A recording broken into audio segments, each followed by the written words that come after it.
You're watching the only local news at 5:30. Fox 4 News starts now. Hello and good evening. I'm Steve Eager. First on Fox 4 News at 5:30 tonight, court documents reveal what police say happened just before and after a Fort Worth woman was found murdered in her apartment following a fire.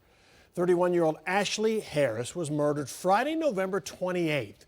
Police say because she turned in two co-workers for stealing almost $20,000 from the American Eagle store where they all worked. Fox 4's Phil Alvarado is in our Fort Worth newsroom with more tonight. Phil.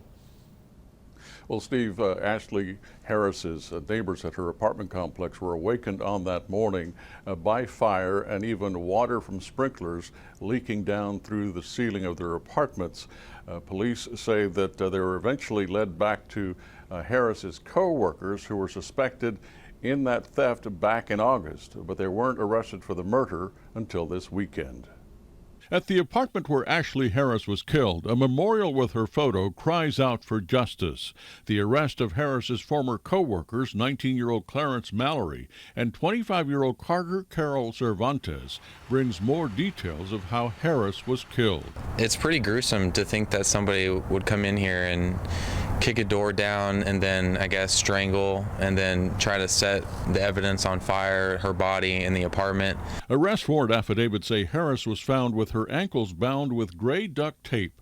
Her hands were also bound with gray duct tape behind her back, and that her body was partially burned. And just to think that somebody could do all that just for, some money. Cervantes and Mallory had been fired from their jobs at American Eagle Outfitters at Hulen Mall after they were suspected of stealing nearly $18,000 from the store safe in August. Harris had identified the pair as the suspects. The police documents say Cervantes and Mallory planned to go back to American Eagle to take $40,000 to $50,000 in Black Friday shopping sales, but they needed the keys from Harris. The day after Harris was killed, Cervantes was seen on mall security video, police saying she appears to be trying to unlock the gate. What Cervantes and Mallory didn't know, the locks had already been changed. She was extremely nice, extremely just positive. It was only for a couple seconds. We were walking our dogs, and I just felt just her positive energy. Now, the day that Harris was killed, some of her neighbors spotted Cervantes' car in the parking lot, and that's what ultimately led police back to those two co-workers. Steve? Phil, let me ask you a question. Ashley Harris, the victim here, reported the cash theft, what is it, almost $20,000 missing from American Eagle to police in August. Can't jump to conclusions, but if these two suspects had been arrested for that back then, maybe the murder wouldn't have happened. So what happened during that time period? Do we know as far as why they weren't arrested back then, or what was the holdup?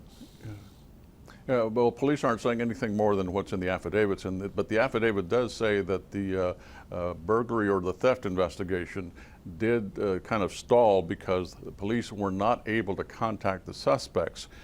So they were looking for them at the time, and then once they were able to go back to them because of Cervantes' car being spotted at the murder scene, that's when they began putting surveillance on the pair. And the very next day, they actually followed them to the mall where they were supposedly plotting this second break-in. And actually, Mallory was arrested for not having a driver's license, but both he and Cervantes denied that they were doing anything wrong, that they had any plan to steal from the store again. So they were released, and it took that time for police to build their murder case and make the arrest. Okay. Phil Alvarado live in our Fort Worth newsroom. Thank you.